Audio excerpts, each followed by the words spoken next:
Today we're going to talk about Chapter 6, Updating Data. You can read over the objectives when you're reading the chapter. Creating a new table from an existing table. You're going to use the create table command just like you did in the previous chapters. There's the create table. Then you're going to do an insert into. So they create a table called level 1 underscore customer. They're going to insert these fields from the customer table with the credit limit equals 7,500. Change existing data in the table. You can use the update command. The formatted update command, you say update, the name of the table, use the set keyword, the name of the column, and then equals what value you want it to be. So it's going to update level 1 table, set the customer name to equal unique gifts and toys, where customer num equals 796. If you leave off the where statement, it's going to set every customer name to equal unique gifts and toys. You got to make sure that you include the where if you don't want to do every one of them. It works the same way for the delete command also. You can do it on a compounded condition, where rep number equals 45 and balance is greater than 2,000. They're going to make the credit limit equal 8,000. Use the insert command to add additional data to the table. Use the select command to verify the rows was added correctly. Insert into level 1 customer values. Remember that each comma separates the fields that you want it to go into. And you do the select to make sure it worked correctly. This talks about the auto commit, and rollback. Auto commit is default transaction mode, which means every time you execute a query, it commits it. All right. If you clear that and turn it off, then you could do the rollback, kind of like the undo, to where if you ran a query and it messed something up, you could do the rollback to undo it. All right. So the auto commit automatically commits it. If you turn that default value off, then all your queries that you run won't automatically commit until you type in the commit command. All right. Commit command save change immediately during the current session. So I may run a command, do commit.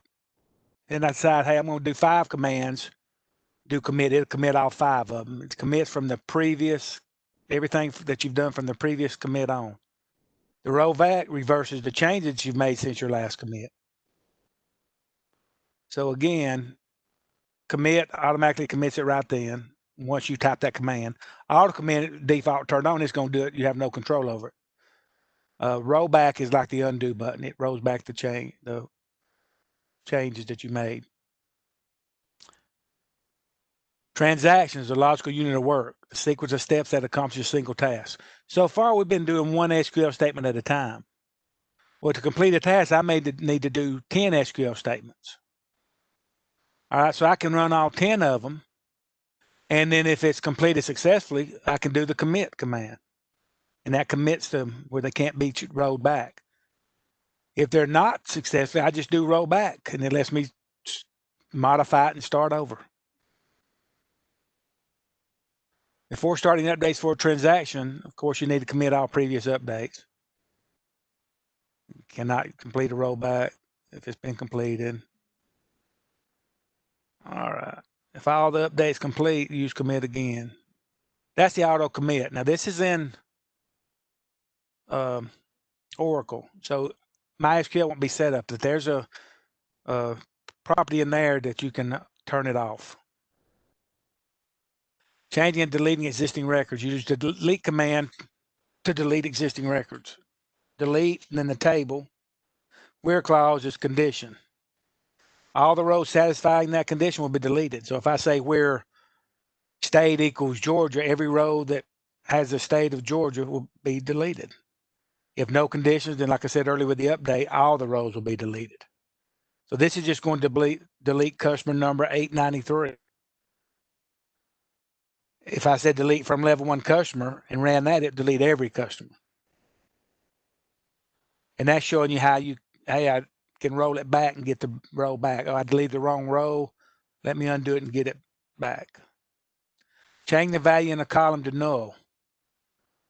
Okay, the command for changing the value to null is the same as you do for any other value. An affected column must be able to accept nulls. So use the null as a replacement. All right, so set balance to null. If it does not accept nulls, then that means they have to put something in that column. Not everybody have a balance. I mean, I pay my bill, I don't have a balance. Not every customer will have a street address. Some people's homeless. Not everybody has a phone number. So those fields like that have to be able to accept null values. If not, they can never complete that record because it won't let them go to the next field. Changing a table structure consists of adding new tables, deleting tables no longer needed, adding new columns to the table, changing the characteristics of a column, which means, the size or the data type. You use the alter table command along with the add clause to add a new column, followed by the name of the column and its characteristics. You can assign a value to the new column, same like the null. You can use update to change all the rows to the most common value or change individual rows.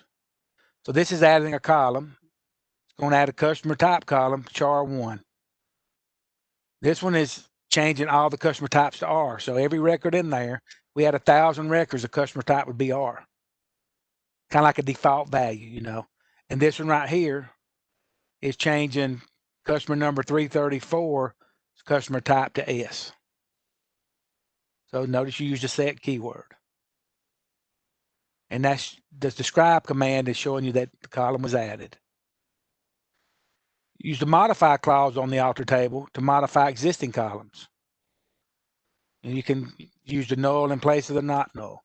Increase or decrease the size of the column. This one, they're going to modify the credit limit to not null. Making complex changes may or may not be supported by SQL, such as eliminating multiple columns, changing column order, or combining data from two tables to one.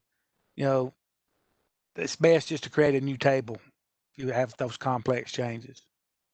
Document table, you've already used that drop command table, but it permanently deletes the table and its data. Drop table and the name of the table. All right, read over the chapter. Look at all the examples. If you have any questions, email me or call me or text me. My cell phone number is in Blackboard. I hope this helps.